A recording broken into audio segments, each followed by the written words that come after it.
Hello everyone, welcome to the webinar entitled The Enterprise PPM and PMO Blueprint, Strategies and Best Practices. This webinar is jointly hosted by Infotech Research Group and Instantis. Before we get going with the main part of the webinar, I would like to cover a few housekeeping items. The presentation will last about 30 to 40 minutes, and after that we've allotted time for questions that you may ask. We would like to make this webinar as interactive as possible. However, the phone lines for the attendees will be muted, so please use the chat box and the question box located on the right-hand side of your screens to communicate with the administrators and the presentation team. For any technical questions or issues, please use the chat box. For questions on topics, please use the questions panel. This will enable your questions to go directly to the presenters. We will make the presentation material available to all attendees after the webinar, so that should give you a bit more time to listen rather than concentrate on taking notes. To kick off the presentation, I would like to introduce Wayne Kakomo, the VP of Marketing with Instantis, who will introduce himself and the featured speaker. Over to you, Wayne. Thanks, Jamal. Before I introduce our featured speaker, I just want to say a word about Instantis in case you're not familiar with us. We're a leading provider of on-demand enterprise project and portfolio management software used by IT and business process leaders to improve strategy execution through better work and resource management. And with me today is Barry Cousins, who is a senior research analyst at Infotech Research Group, and Barry's going to lead the discussion today. How you doing, Barry? Great, thanks, Wayne. How are you? Okay. Barry, before you get started, allow me to tell our audience a little bit about you and a little bit about your background. One of Barry's specialties at Infotech Research is, of course, project and portfolio management, obviously, and he complements his extensive with an extensive background in technology, IT management, and business leadership. Prior to joining Infotech, Barry spent 12 years as CEO of Entry Software. And in that role, he advised IT and business leaders on methodologies for managing teams, people, and their work with project management and help desk software. And he also worked with C-level executives to design dashboards and scorecards that visualize their investment in people. Earlier in his career, Barry spent 15 years with what is now called TD Canada Trust as an information technologist. He focused on the development of new distribution channels, playing key roles in the company's industry-leading telephone and internet banking offerings. He's also the author of One Task List, which is a business fable aimed at mid-market IT leaders looking to balance supply and demand. Barry, are you ready to get started? Sure am, Wayne. Thanks. Okay, the floor is yours. All righty. Well, thanks, everyone, for attending today. Wanted to just jump in. We're going to talk about Enterprise PPM and a PMO blueprint, and hoping you can see my screen. So essentially what I've put up here as an agenda is what everyone would have seen in the invite and what you registered for, but I'm going to give you a simpler view. So really we're looking at these 5 questions today. Why pursue an EPPM strategy? How it can deliver business benefits? What are the challenges? And what does the deployment roadmap look like?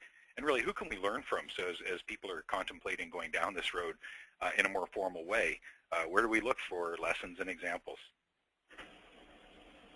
So I wanted to start, though, with framing a definition of EPPM. And, I tend to find, a lot of conversations with people who are IT people originally, and they have the traditional IT view of what project portfolio management is. And when we have talks about enterprise portfolio management, it's a little bit different. So I just wanted to frame that out.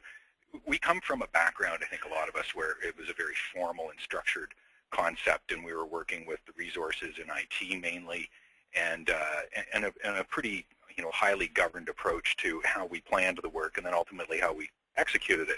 And what we see is a lot of these forces taking us to more of an enterprise-wide view, with enterprise PPM. And now we're dealing with, hastily thrown together cross-departmental teams working on a lot of initiatives together. And really the kind of a driver to also include those kinds of work that are less formal and less structured. So, what we find time and time again is that the traditional thoughts around what PPM is need to be stretched a little bit to include an enterprise-wide view. And so a lot of folks really need to focus on that question right up front is, what are the differences? So that's really what I'm going to be talking about today. I thought I'd start with, I guess this is my take on a historical perspective, around how we got here. And if you go back to the early 80s and we saw, things like Harvard Project Manager, if anyone's old enough to remember that, in those days, the complexity of the work was pretty low.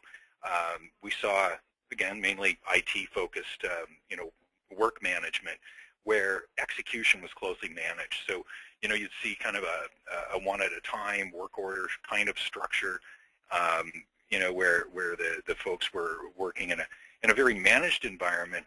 And then as we saw decentralization of the technology happen with client-server and then ultimately web technologies, that kind of happened at about the same time as, we got the whole employee empowerment trend going. So what that really meant was that we were empowering the employees to execute, to do their jobs. They'd be working on more initiatives concurrently rather than just one at a time. And execution was not managed as closely as it had been. So the complexity of the work really skyrocketed throughout the 90s, and then with the growth of cross-departmental projects in the last decade, that just made it really hard to manage. And then at the same time, what I've done is layered on, this is again my view of what I've seen tool capability go through. And I think really for that period throughout the 90s, we saw the tools lag the complexity of the work. And then, this explosion in the tool sets around 2000 with multi-user web-based tools, collaborative project management, I think was a term we all threw around then. And then, the inclusion of ticketing kinds of structures to handle reactive work too, as more and more of the vendors sought to capture more of the work that was going on. And in fact, that's what was happening, is that there was more work going on that wasn't planned, that wasn't proactively put together, and it was more reactive work. And then just in the last few years, the explosion of really innovative software out there, integrating so that you could manage your work through Outlook and on mobile devices, and ultimately now the explosion of social UIs in the tool sets. So really we're in a situation now where I say the vendor solutions have overtaken the complexity of the work, and we see them being under-adopted and underutilized, and people haven't really didn't see that coming, that the tools have really become so capable. So a lot of the conversations we have here at Infotech are with customers who are reassessing, how they manage this work, and they're back, really driving out how do we get the tools adopted, and how do we, help them, help the organization succeed. Hey, Barry, Barry? Go ahead, Wayne.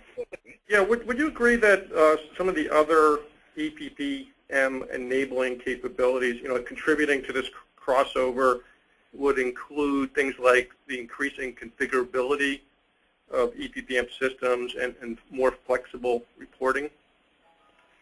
Yeah, excellent question. So workflow being the big thing that I think really the first thing you mentioned, Wayne, the ability to actually put processes in the tools that are specific to not just your organization, but maybe the part of the organization you're working on, so that we've got more regimented approval and notification of progress, et cetera.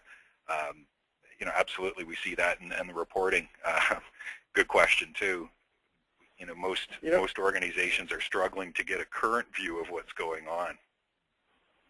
Right. In terms of work complexity also, one of the trends that we're seeing in our customer base is really a focus or an emphasis by PMOs on simplifying process, or at least not giving into the temptation to define highly granular processes. The danger is that PMO is viewed as administrative, burdensome in terms of overhead, or worst case, the compliance police. Is that something you're also hearing among your client base? Yeah, quite a bit, and trying to find the balance, obviously, in that, the sweet spot between governance and getting things done. That's a daily conversation for me around here. Okay, it looks like we have the poll up. You want to get to implementing the poll here, Barry? Yeah, sure, folks. So we've got a poll open. We're interested to know, where is your organization with respect to EPPM? And I think there's 5 options there. We'd love to get everyone to go ahead and answer that question.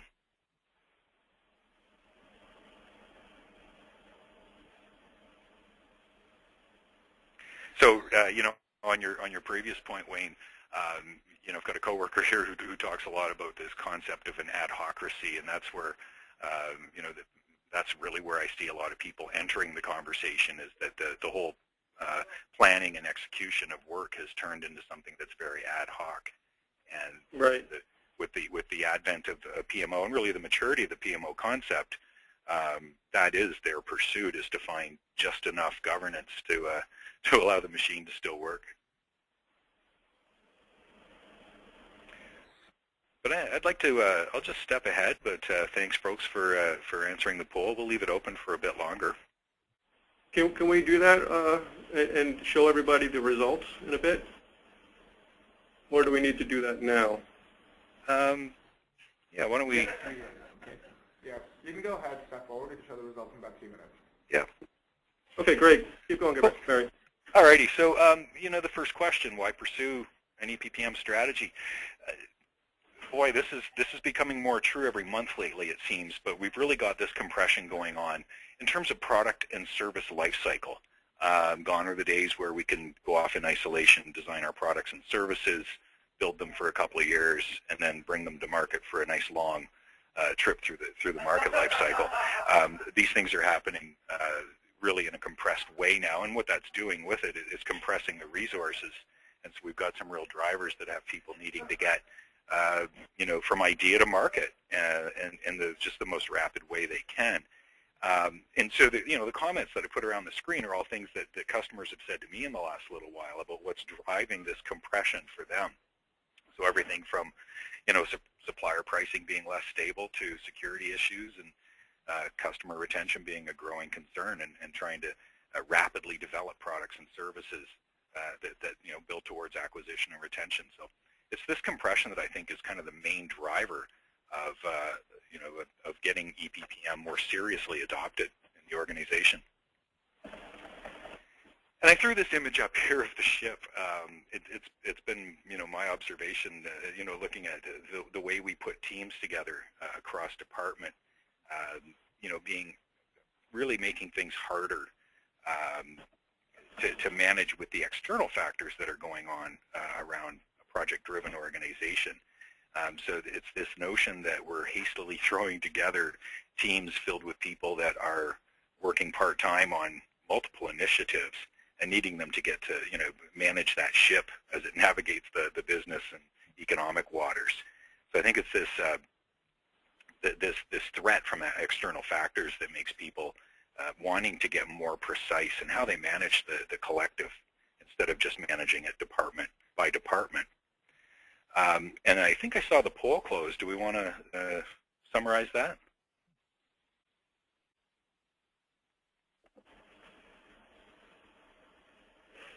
Okay, looks like I assume everybody can see the results of the poll. It's actually kind of interesting. There's a pretty even interest across all of the sort of major value propositions that we have for EPPM. What are your thoughts on this, Barry? Is this any surprises to you here? Not really, and one of the interesting drivers for me here at Infotech is that we talk to clients across the entire spectrum of size and complexity and geography. So, if I compare it to my life as a vendor, Wayne, as a vendor, you're seeing people with the strongest appetite to make change in the near term. And in the role as an analyst, what I'm finding is I'm talking to people who are maybe lower down on that maturity scale, at this point, and they might be 6 to 12 months from talking to vendors, but really trying to build the concept of a practice in the beginning. So I guess the balanced view doesn't seem like a surprise. Yeah, it's also kind of interesting that the kind of cost benefit is not that important anymore. People are thinking much more strategically about EPPM and looking for the strategic benefits. as opposed to sort of the tactical benefit of kind of lowering your total cost of ownership around sort of the system consolidation idea. I think that sounds like a little bit of a sign of improving economic times, maybe. Yeah. Agreed. So, you know, Barry, why don't you go back with one slide, because I actually don't think people saw that slide while the poll was going. That slide I don't think was being shared. The slide right before this. You sorry. Spoke to these. Yeah, I think when the poll was up, that meant we weren't sharing slides at that point in time. Okay, thanks for pointing that out, Wayne. Yeah, so this is the slide that I was referring to when I was talking about the comments that our customers make, you know, about their rationale for starting down this road. And you know, I've kind of given the most obvious ones, but this is a long list, and really, I think it comes down to business pressures that are they look a lot more urgent than they did maybe 10 to 20 years ago. So it's this continual compression that I think people are really struggling with.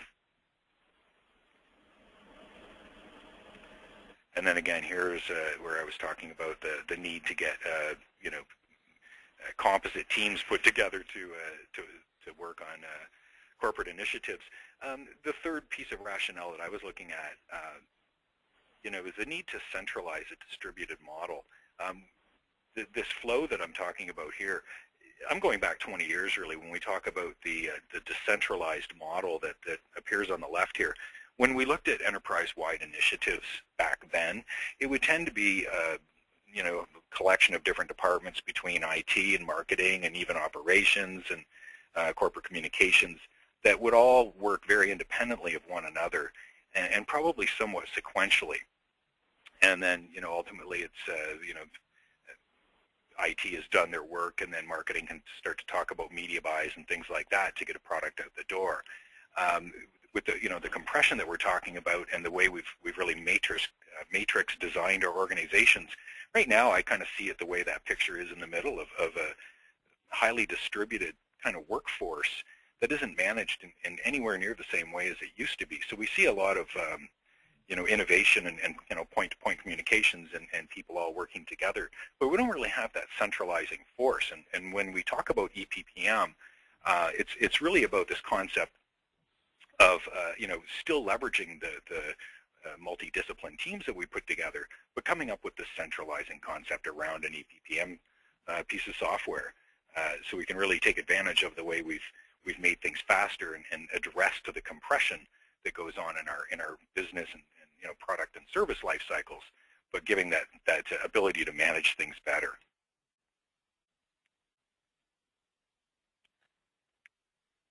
So we talk a lot about, you know, so how can software like this help? The biggest thing that I see is really getting people, you know, aimed in the same direction, pulling on the rope the same way. And what I'm talking about is business strategy and program execution. The need to align strategically right from the beginning of a business idea has never been stronger, and I see EPPM doing that, so that when a project starts to get executed, and you know, we build a program around a series of projects, it's something that has a lot of momentum and a lot more obvious kind of management momentum going from strategy to execution than we would have seen previously, and really, you know, recognizing the fact that when we're talking about building work teams across the enterprise, we just don't manage them the way that we all, you know, learned decades ago from IT, you know, in terms of the highly planned, proactive work that goes on. Things just are not organized the same way as they used to be. So we see EPM driving that different concept of what a team is and how to get that team organized. Capacity is the big thing that I've been focused on myself for a long time here, is that, you know, we're creating, again, these cross-departmental teams and trying to drive out some pretty complex things with, frankly, less planning than we've ever seen before. But the limitation ends up being, you know, what is the capacity of this organization? How many of these initiatives can we carry at the same time? And the fact that these are, you know, really part-time jobs for a lot of people, a talk to people every day that are, on 5 to 10 initiatives all at the same time. So it's really hard to control the resources and understand the organizational capacity to do these programs. So we see EPPM helping, to get that better sense, soft as it is, just that better sense of how much can we do as an organization and how realistically can we set deliverable dates and market entrance timelines. And finally, that piece of our own reporting.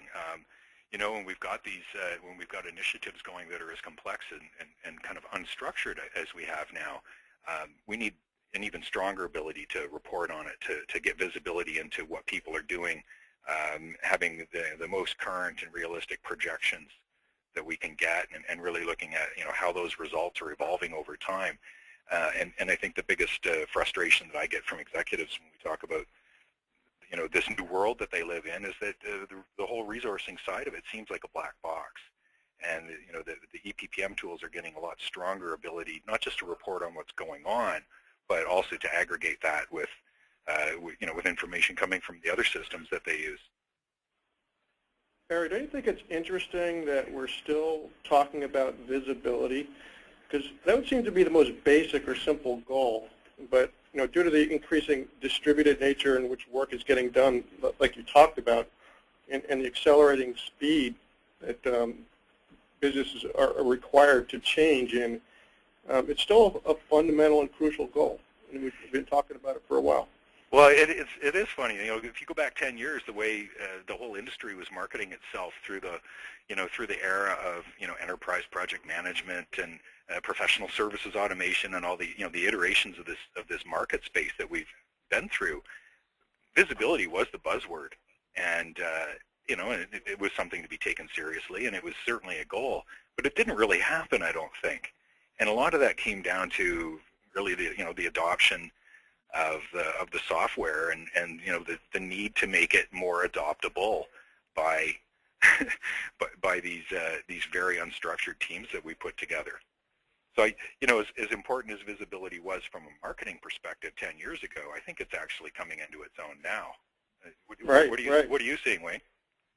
Well, I think when we talk about visibility, we're not just talking about increasing the scope of what we have visibility to because of the fact that everything is so distributed, but there's this temporal aspect to this as well. In other words, the focus has to evolve from getting visibility as to what happened to through reporting to moving to visibility to what's happening right now through business intelligence dashboards, for example, and then we got to get to visibility to what's going to happen based on more sophisticated scenario planning and analytics. You talked about projections on this slide, and I think that's where the world is going. It's moving from again what happened to what's happening now to really getting good visibility into the future.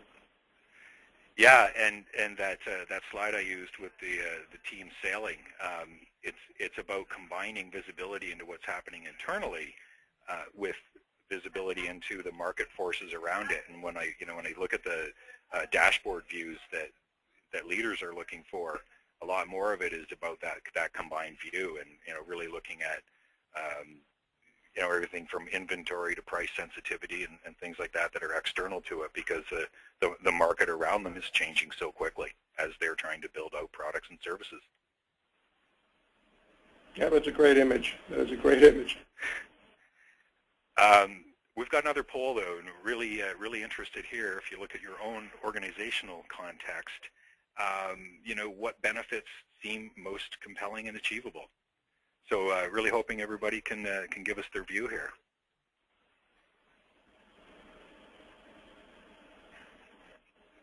Yeah, actually, this question is, where are you with respect to EPPM?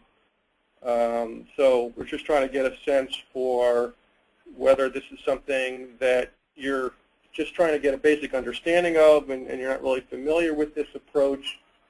That's the first option. To you're kind of in some kind of formal investigation of EPPM strategies and systems. The third choice is you're in the process of actually going down this path of implementing an EPPM approach or an EPPM system. The fourth choice is you have some kind of strategy or system in place that you would be comfortable calling it EPPM. And the last choice is, you've been doing this for years. So please take a moment, let us know where you are on this continuum.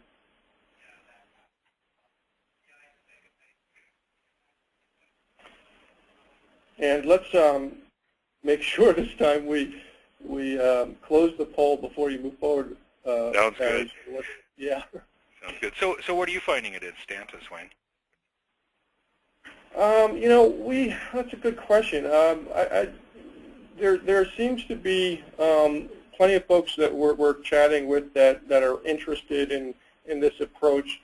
I think we really focus on this as a differentiator for us. So where our message is so highly targeted towards people that are interested in this approach that we may have a bias towards seeing a lot more organizations moving forward. We have a number of success stories, people managing multiple initiatives simultaneously using our system, creating sort of culturally acceptable silos within the product to execute their various project portfolio types, and then using a system to do cross-portfolio type reporting, strategy alignment, resource management, et cetera. So, we are starting to see people implement this.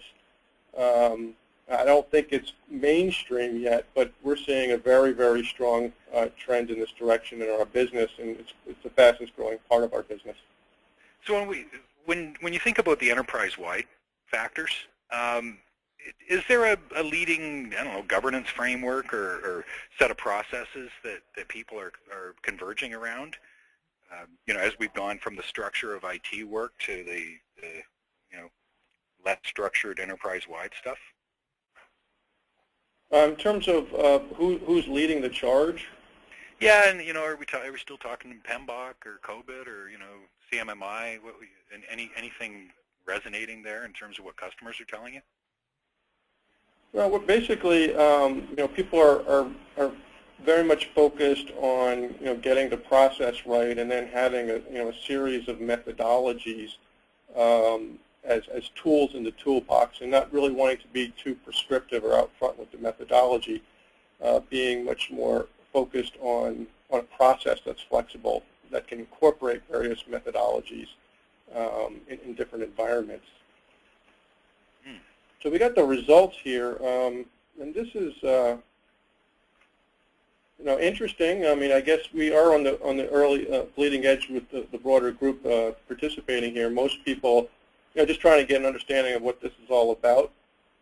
And then we have 60% of the people that are actually sort of formally moving down this path with not a lot of people actually, sort of having implemented something at this point. So, what this says obviously is that we're still in the early days, but looks like there's a lot of interest in the value proposition. Barry, how do you interpret these results? I'd have to say that, again, when I look overall at what conversations come my way as an analyst, I even think that people are not as far down that path overall from what I talk to normally. Right, because we do have a somewhat of a self-selected audience of people interested in this topic, so that could create some bias there. Mm-hmm. And I think the pace of change within IT has really crunched people down, so that there's been a lag in people looking to improve their processes overall. I think we're entering a period right now where a lot of us don't have a choice. Right. Anyway, are we ready to move on then? Looks like it. Go ahead. Okay. So I have a couple comments, I guess, on what we see as the key challenges. And this one's a little bit of a friendly shot at people like me, I guess. People that are really part of the project management industry. But that first key challenge we see is we talk to customers a lot, and I would have said this as a vendor as well, where the product selection process really sounded like, we're going to put our most knowledgeable people on it, so that people with PMP certification make the most sense. So we engage them to set down the road for product selection and really bringing these disciplines into the organization. And what I've seen is that the sophistication of, it's not just the tools, but more the configuration and the processes that people intended to build were probably coming more from a theoretical background or an optimal background, and where the complexity of what they were putting in outpaced the ability of the organization to work from it. And it occurred to me, it's like letting Michael Schumacher select your car, and inevitably you're going to have fewer people that can drive the thing. And was fortunate enough to find a picture of him leaving the racetrack. So that's really that key rub that people get, is that I think they're asking the question wrong, or they're asking the wrong question. It makes sense on the surface to make the question, which is the best tool? We're thinking about a tool. Well, let's pick the best one. Well, let's get our PMPs in the room and get them to set off on this process. But I don't think that's the right question. The real question is, which tool and vendor will best help us succeed? And there are no shortage of options out there in the world, but it comes down to that, picking something and configuring it and putting processes in such a way that they're really going to help the organization. And it may not, in fact, have to do with the user interface, etc. It's more about making your organization more effective. The second key challenge, and I guess this, as I said earlier, it's been the focus for me for a long time, is this concept of balancing the supply and demand of knowledge workers. When people first put in PPM tools and EPPM tools, they almost inevitably find that they put themselves in a dilemma. These tools are really great for understanding how to better select your investments and how to approve projects, how to build programs around existing projects. And what that, in fact, does is it increases the demand for the knowledge workers' time. So we've gotten really great at that, and the first iteration through the introduction of these processes and tools. But inevitably, the demand outpaces the supply. And so, what happens when the demand is larger than the supply? Essentially, if you go back to that historical perspective I gave a few minutes ago, we've got employees essentially deciding what doesn't get done. And we've got more demand, more work, more projects and programs identified than we have resources to work on. We're leaving it in the employees' hands to try to balance that supply-demand mismatch and understand, they're going to have to pick something that doesn't get done. So I think that, that ends up being the most painful discovery that people make along the way, is that they need to find that sweet spot of understanding what is that organizational capacity. And probably a corollary to that, that third key challenge is most organizations just don't have the appetite to allocate managers. Putting a governing software and a set of processes in place is good, but ultimately, that doesn't really take away the need for managers. And I've had to have the conversation a lot. That person who is juggling the requirements with time and money, the person who controls resources and expenditures, and yes, I always end up sending people back out to the dictionary. So it occurred to me, I guess, in the last decade that when we talk about project management and project portfolio management and enterprise project management, we're not really talking about management exactly. It's really a planning concept. And the tools, when I watch how they get used, it has more to do with planning and then less to do with managing. And I think we need to put that managing thing back into it and get people more targeted, at that whole, again, the matching of supply and demand, the alignment of the processes across multiple departments so that we can get the work done. And that's probably the most challenging conversation that I have as an analyst is with people that they want the outcome, but the organizations don't necessarily invest in project managers and managers for that matter to really help the people clear the way so that they can get the work done. And this is the fourth of our 5 sections for the talk today. EPPM roadmaps. Well, when we talk about roadmaps, We often don't want to, because the vendors have a great view of what it takes to get understand your goals and to get the tools in place to match up with that. But where the CIOs and the business leaders really need to focus is on those processes in between. And I think what I see a lot is a mismatch where the goals that people have in terms of how they're going to allocate funds and predict timelines and identify projects that are at risk, et cetera. Those goals are quite often set higher than their ability to introduce processes. So where we kind of differentiate, I guess, from the tool vendors is we're really encouraging our customers to look at those processes and to develop that workflow that will work for their organization before they go and assume that a tool is going to do the job. So it all comes down to how you're using things and putting those processes in first. So that's probably the number one business need that we end up addressing, more so than helping people understand their goals or pick tools. It's about how to put the processes in place. And finally, the question, who can we learn from? Really talking to your peers, and I think I've seen a lot of value in those conversations that people have at, in industry associations, et cetera. Lately, what have other people found? And I've got 4 points there. The first one being, what is the decision-making structure? It's quite common that an organization will, introduce a lot of the processes, and whether they're looking to CMMI or COBIT or some other governance framework. But they might overlook that question of how do we make decisions. And if I were to differentiate between what I think kind of grows as a consensus decision model versus distributing the authority around, I would give you this shot that I think the consensus leads to, making it easy to approve things that you may not have the capacity to do.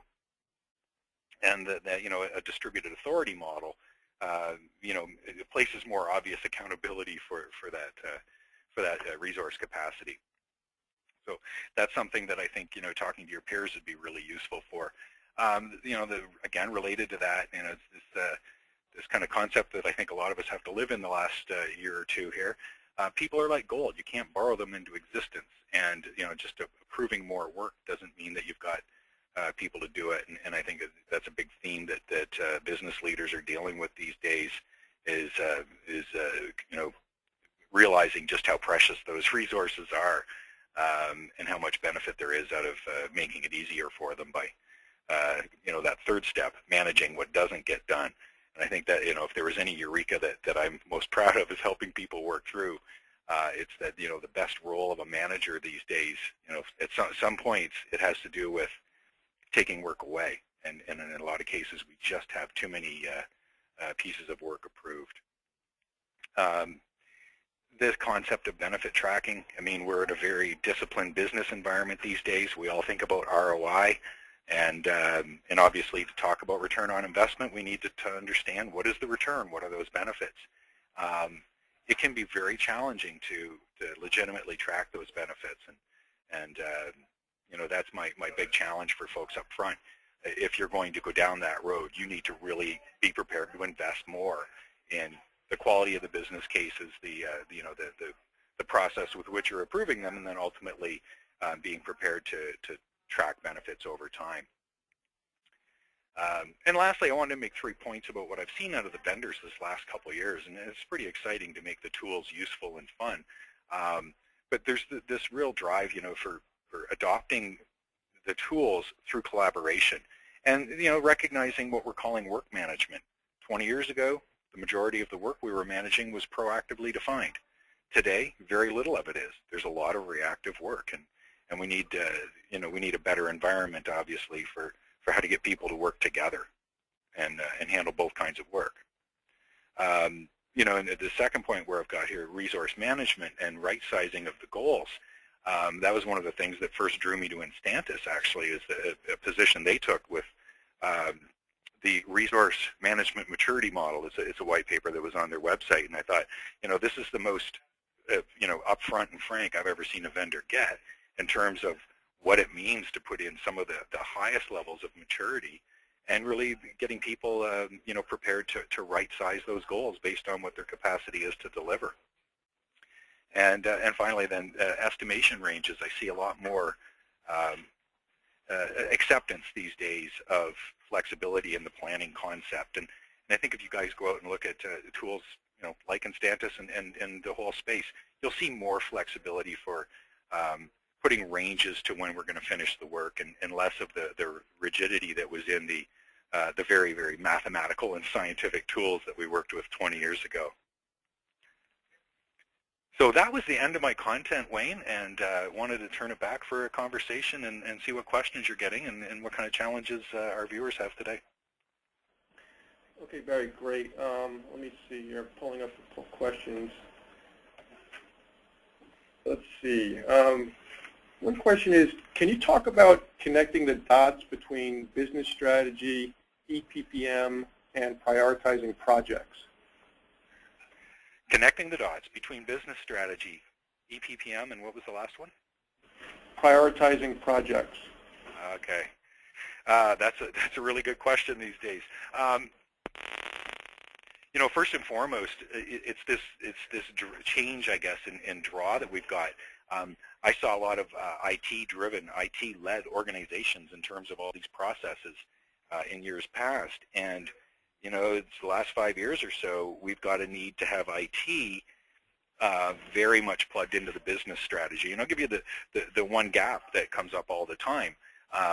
Should IT have its own strategy? Should IT have 20% or 40% of its budget consumed just for IT? Or rather, should IT be going back to the business and saying, you need a business strategy that part of which reflects the need to have IT remain stable and with ample capacity, etc. So when we talk about connecting those dots, that's actually one of the most awkward parts of the conversation.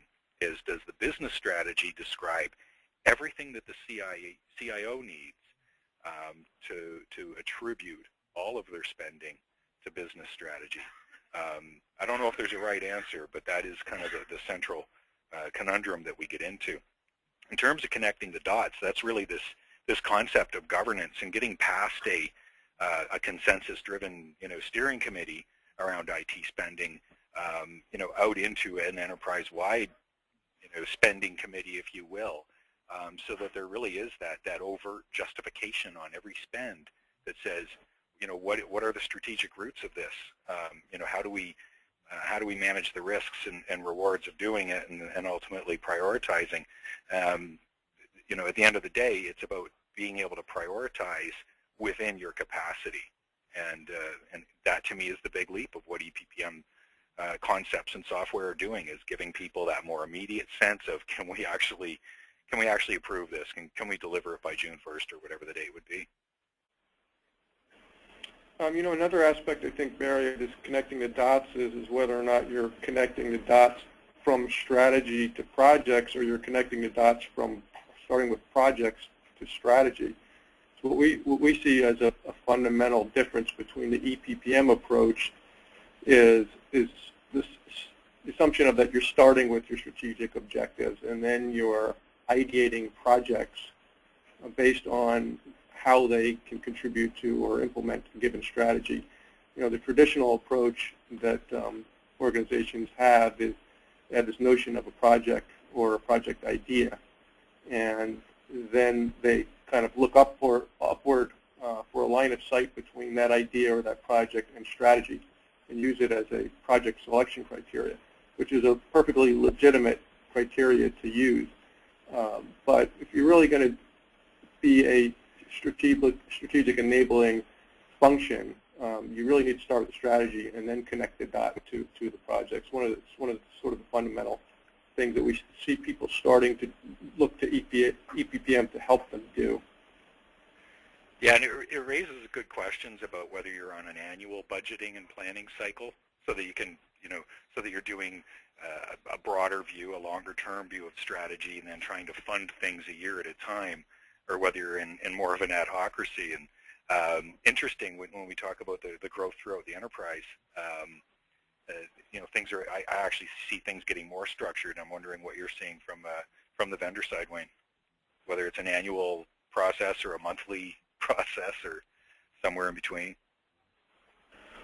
I think, we're starting to see people move more and more to SaaS environments, and there's certainly an association with more sort of annual and subscription type of deals.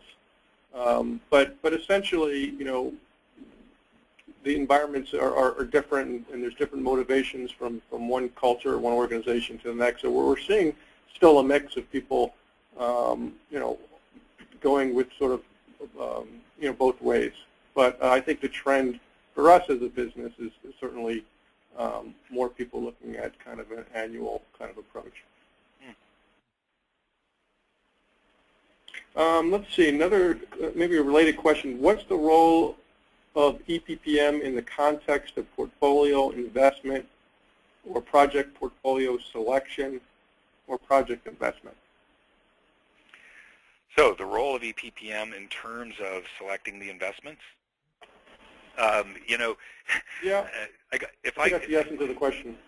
Yeah, I have to kind of put a vendor hat on for a sec on that one. I have seen just this incredible explosion of insight when people are sitting there contemplating a lot of competition for their spending, and not just IT spending, but across the enterprise. It may have been in years past that the decisions just seemed more obvious. Maybe just does it have an obvious link to strategy? But the competition for that spending has gone up so far. We just have this amazing set of opportunities in the software now to say, well, you know what, let's do a bubble graph between, strategic importance and, risk or things like that. And I just see a lot more discipline around how are we going to compare these things. And ultimately what it's driving is, I think the EPPM tools are driving more of a business case concept where we've got an achievable, consistent business case format that everybody's got to work within as they're pitching for those funds. So I think at the end of the day, more discipline, more consistency, more repeatability. Okay. Let's see here. What's the high level of executive in your organization experience that accesses your PPM system directly? Example, dashboards or periodic reports. So, yeah. Well, I think, I think those are three different questions, really. Really, because you said directly, which is, people actually, I would call signing in and using tools versus dashboards, versus periodic reports. So what I'm seeing is that those distributed reports, probably through email, they are reaching the top offices in the corporation now, where there is a notification cycle or a process built around giving people the opportunity to find out what's going on. They might not take it. They might not open up the email, but I do see those reports going right up to the CEO. I've seen a couple cases where they were, artifacts brought into board meetings. In terms of the dashboards, I think you're a layer down now in the organization where, still, I'll call that officers of the corporation have access to the dashboards. And again, they might not be looking at them on a regular basis, but there's that knowledge that they're available, that the insights are available to the leadership. In terms of people signing in, I do see CIOs periodically signing in. With the, the growth in financial disciplines around these tools, where we can actually sign in and look at, more current and accurate spends and budget consumption and things like that. I also see CFOs now literally signing in and looking at the tool. 10 years ago, I would never have seen that. Yeah, I think we're seeing the same thing. Certainly a lot of them like to get this stuff in email, but with the usability of some of the tools now, some of the reports, we're starting to see people log in directly. One of the questions, or more of a comment, is I'd like to see success stories to help me in building the EPPM approach. And For those who share that concern, I'd like to point everybody to a really good webinar on our website, which you can access directly from our homepage, which is called the EPPM at WR Gray. So we've done a webinar with one of our clients that's implemented multiple project portfolio types within Constanta's enterprise track, including Lean Six Sigma, new product development, moving to IT, mergers and integration. So all these different environments coexisting on our system, all configured to be culturally acceptable to each of those individual environments, but at the same time doing some strategy coordination and getting some of the other benefits that we talked about. Okay, another question for you, Barry. We have a PMO without any staff with an IT background. Our IT department is a large animal, and they have their own PM processes. Is that something we need to be concerned about? Yeah, I would say yes. So large, very established, probably a traditional IT department that has its own processes, but the PMO is not strictly IT focused and doesn't have a lot of IT people in it. Again, very common. It makes you confront the question of what does the PMO actually do for a living?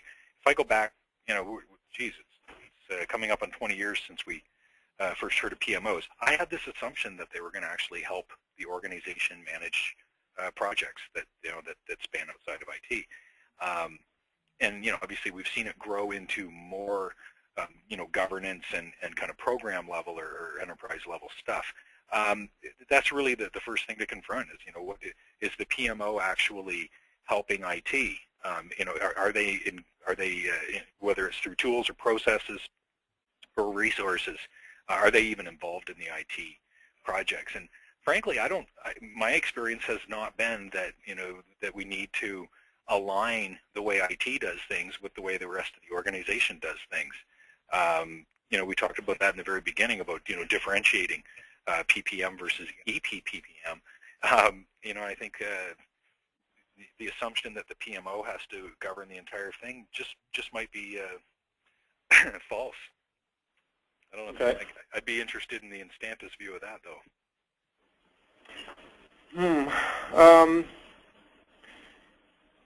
Well, we certainly see opportunities for PMOs to survive outside of IT. In fact, in order to be really successful as an enterprise PMO, the perception of your autonomy relative to IT is important in a lot of environments. At the same time, though, you need the sort of top-down executive support, and you need a staff. So I agree with your assessment on this particular situation. You need the support of the organization to have a sufficient staff that has the authority to put processes in place that other parts of the organization will follow. Yeah, and if you go back to that, we talked about the roadmap. I'm just going to, for the folks that are still looking at the screen, I'm just going to step back a couple slides. If you step back here to this green arrow between goals and processes, and really focus on, the PMO's need to have processes that work for the whole organization, then I think you can really span it right through IT as well. It's just I think that a lot of folks end up having this sort of brick wall up around the way IT does things, and frankly, a lot of those things need only be done in IT, in terms of the how heavy the processes are.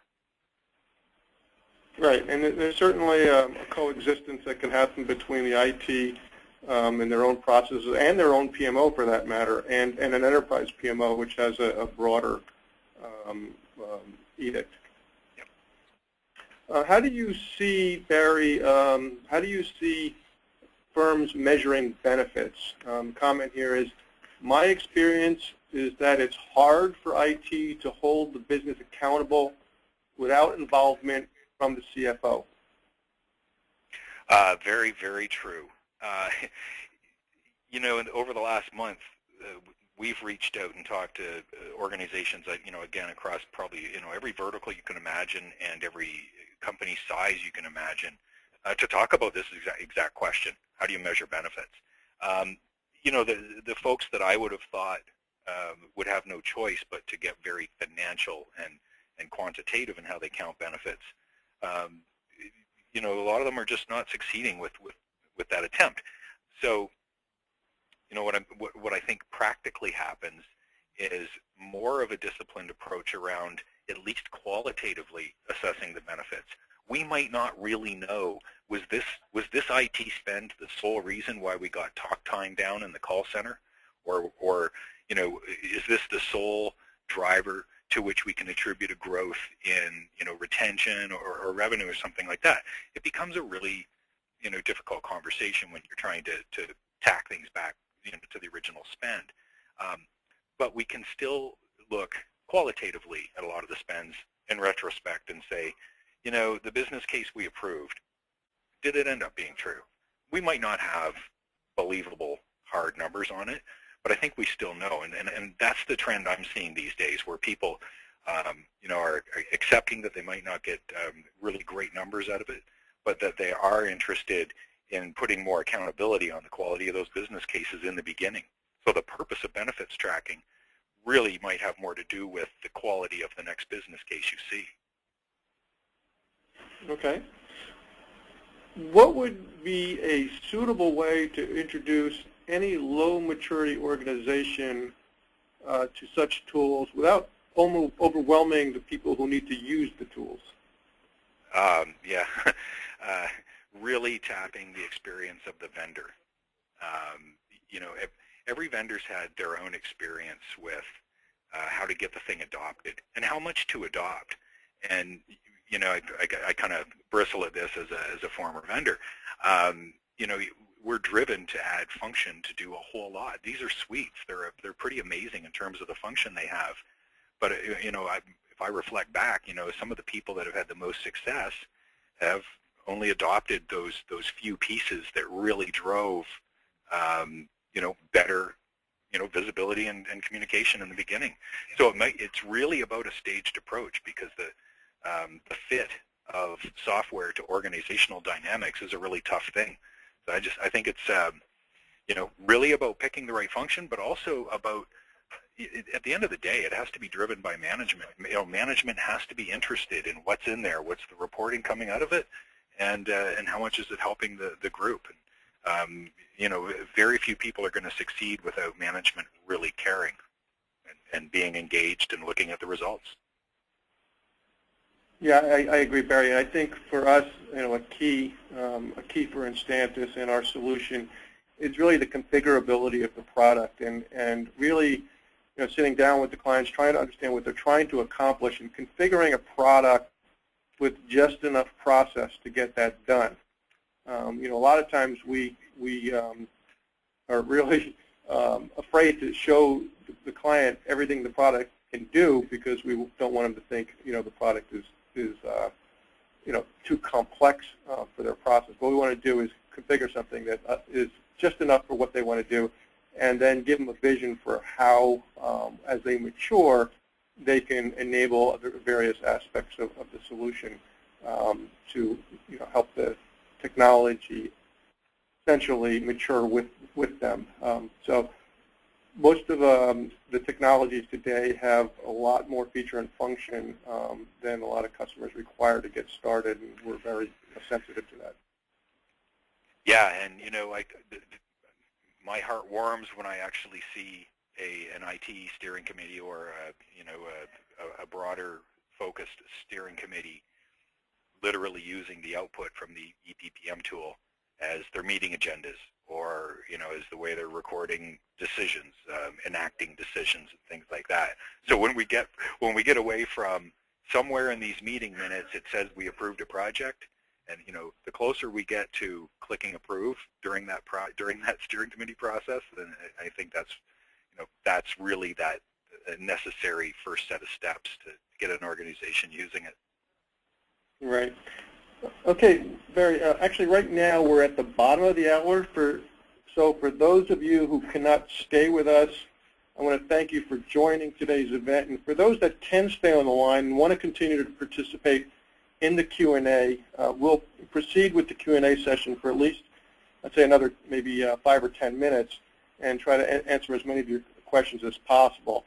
But before we do that, I just want to make sure that everybody is aware that if you would like to review a recorded version of this webinar or share it with your colleagues, please visit the Instantis website, www.instantis.com, and we'll have a link posted on our homepage in about a week's time for downloading the webinar, and I'm sure the webinar will be available for download from the Infotech Research Group's site as well. There's also been a number of comments or questions coming in asking for me to repeat information regarding where people can access the W.R. Grace EPPM success story. Again, you can just go to our homepage on www.instantis.com.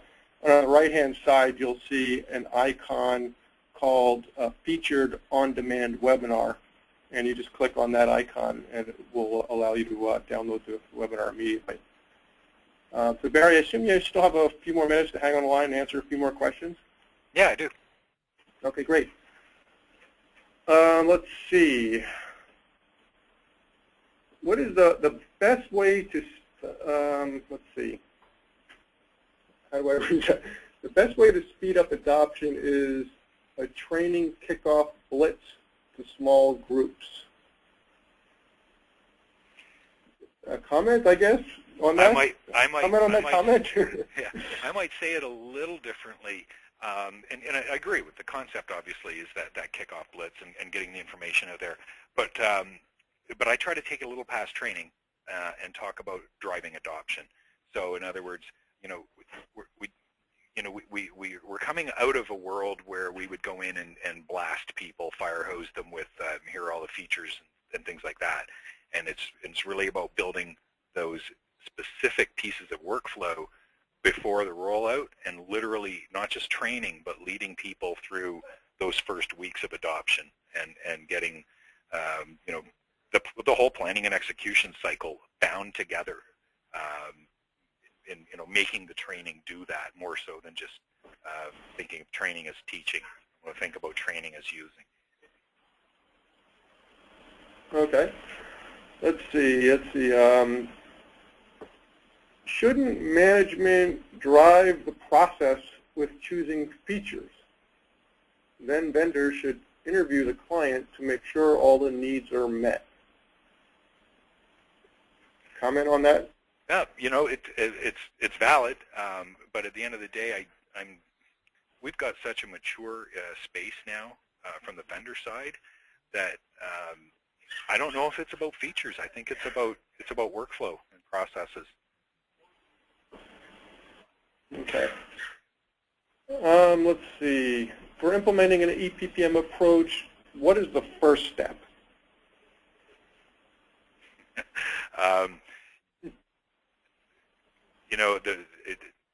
I think the first step is this green arrow that I've got. For the folks that are still looking at the GoToWebinar display, this green arrow that's matching goals and processes, that whole conversation is the first step. And again, I think traditionally people would talk about their goals and get a feature list. That if I look at the RFPs that I've seen over the years, it's a big checklist of features that people want.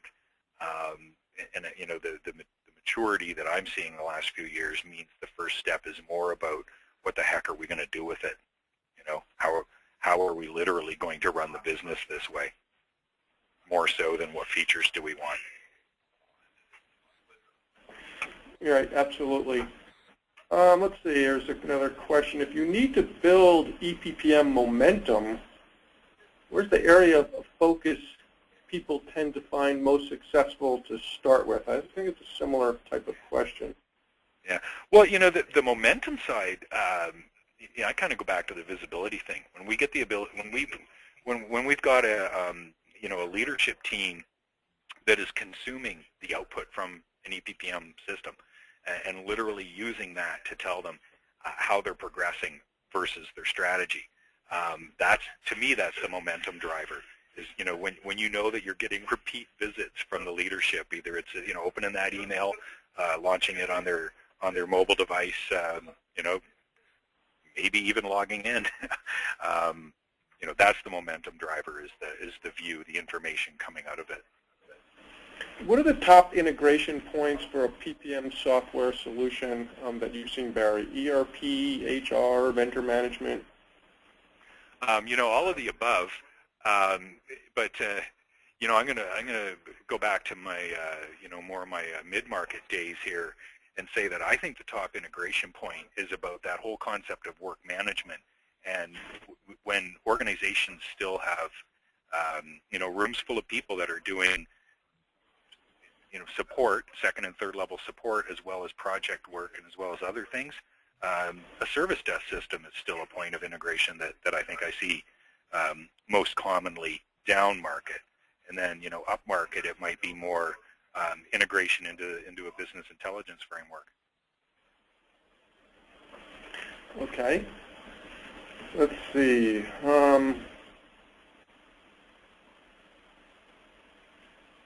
Okay. What are the appropriate building blocks to introduce EPPM to organizations? I'm not sure how do you have a way of interpreting that? Make sense to you? Yeah, building blocks to introduce the concept of EPM. Typically I think of it as a budget cycle. A really ugly conversation I've had a lot of times over the years is, okay, we're at the end of the year. You planned out all of these things for the year that totaled 4,000 work months within your IT division, and you delivered about 40% of them again. And this would go on year after year after year.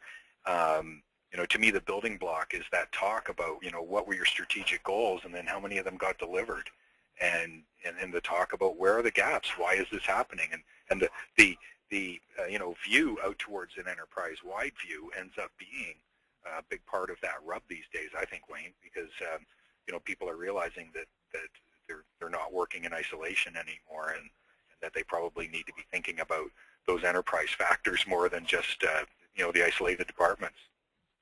Right. What would you consider the keys to ensuring the successful implementation of an EPPM tool? Management, leading, and viewing through EPPM. When we've got decisions being made and then monitoring going on and management's engaged, I think that's the foundation of success for these things. We know that the people can work together better because of these tools now. The tools really have overtaken the work complexity. It's about getting management, plugged in and relying on it, using it to convey their wishes throughout the organization. Okay. I think we'll wrap it up here, Barry. I wanted to thank everybody for joining us today, and of course I especially want to thank Barry Cousins for an extremely interesting and thought-provoking presentation and for generously sharing his time for this protracted Q&A session. Barry, I trust you enjoyed leading this discussion as much as I enjoyed following it. Absolutely, and thanks for the opportunity, Wayne. Okay. At this time, I'd like to, before I actually turn the floor over to Jamal for closing remarks, I just want to again repeat that if you're looking, to sink your teeth into an EPPM case study, again, I encourage you to check out our homepage and check out the W.R. Grace EPPM webinar.